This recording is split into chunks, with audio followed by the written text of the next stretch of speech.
Mamma I am getting late, जल्दी से breakfast लाओ, मैं खा के जाऊं। हाँ बेटा लाई। बेटा अब तुम बड़ी हो गई हो, थोड़ा मेकअप वगैरह किया करो, तब तुम और भी अच्छी लगोगी। अब कॉलेज जाने लगी हो, थोड़ा मेकअप वगैरह करो। पैसे ले लो, जाओ लेके आओ अच्छा मैक वगैरह का। ए मम्मी हो, इतनी 50 रुपये दे तू ना, जाइत बाजार टिकुली और लिपस्टिक हमार चुगो अब ले होती।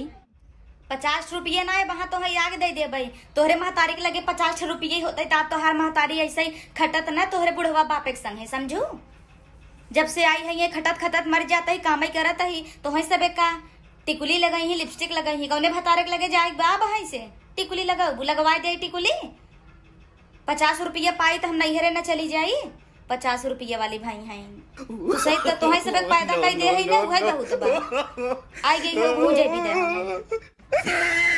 रहे जाता है जिंदा।